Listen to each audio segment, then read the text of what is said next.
We've all seen them, right? These massive, gleaming white giants on the horizon, just gliding into port.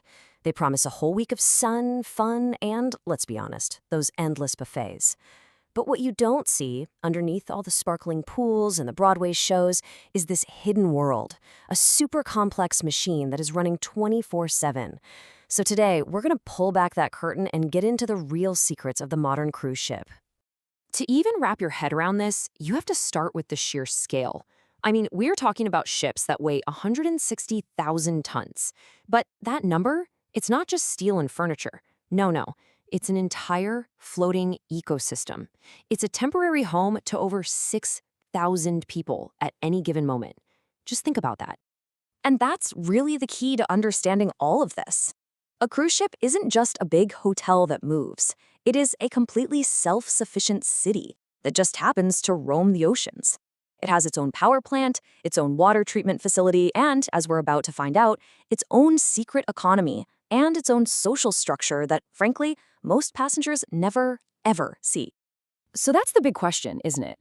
We're going to go behind those passengers-only doors to see the systems, the people, and yeah, the money that makes this whole incredible operation tick.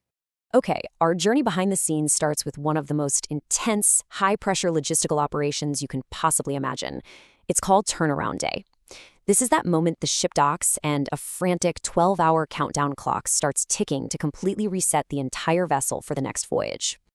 In less than one day, the entire ship empties out and then completely refills.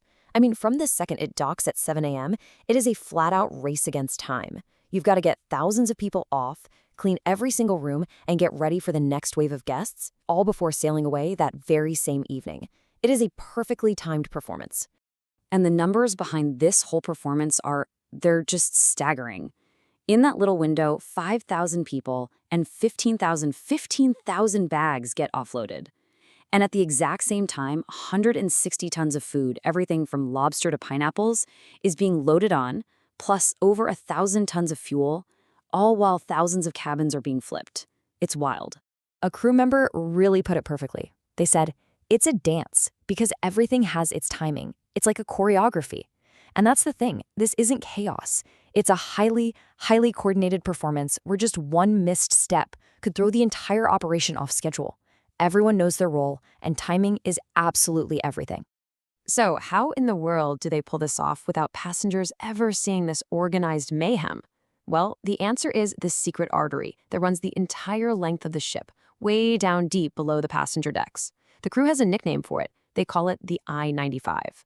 It's basically a crew-only highway where all the real work happens, moving luggage, supplies, and staff, completely out of sight. Now that I-95 corridor, it's really just the entrance to this hidden world. So let's go even deeper, down into the belly of the beast, to the vital organs that keep this floating city alive and breathing. You know, the scale of these systems is genuinely industrial. Get this, the ship's engines generate enough electricity to power a town of 50,000 homes. It makes its own fresh water, 250,000 gallons a day, just by desalinating seawater. The laundry is handling tens of thousands of towels and sheets every single day, and there's a super sophisticated garbage facility that sorts and recycles the vast majority of all the waste on board. And while you, the passenger, are maybe kicking back in a spacious suite with a private balcony, life for the 2,000-plus crew members is, well, it's a very different story. Deep down in the hull, often with no windows at all, are the crew cabins. They're compact, they're functional, and they're shared. It's a world away from the guest experience, a place the crew affectionately calls the ship bubble.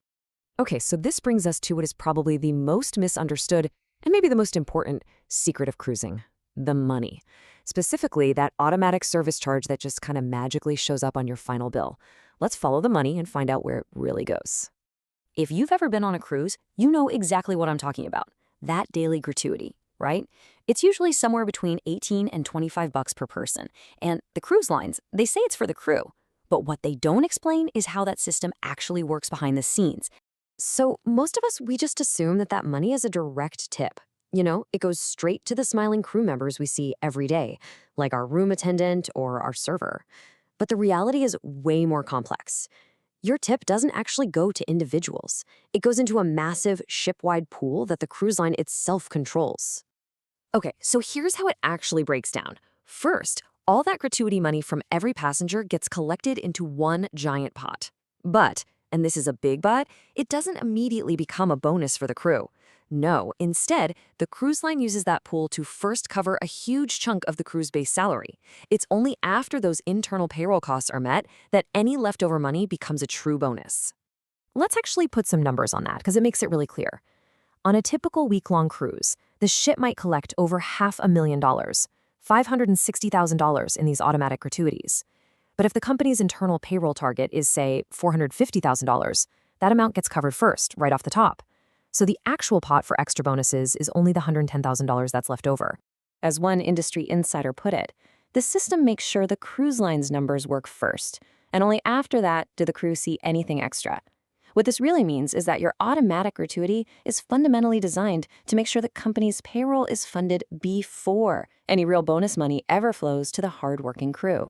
So after getting this new look inside the floating city's operations and its hidden economy, how does this change things for you, the traveler?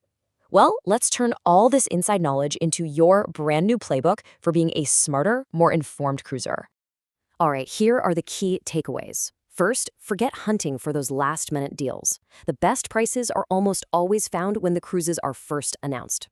On boarding day, pro tip, try showing up a little later, maybe around 1:30 p.m. You'll probably skip all the long lines and walk right on. And always check the deck plan. You do not want the cabin under the pool deck when the crew starts dragging lounge chairs out at dawn. And most importantly, you now know exactly how that gratuity system really works. And that leaves us with one final big question to chew on. Now that you know the mechanics of turnaround day, what life is really like below deck, and especially how the financial systems operate, does it change how you see cruising? And maybe more importantly, should the industry be a lot more open and transparent about the hidden rulebook that governs these incredible floating cities?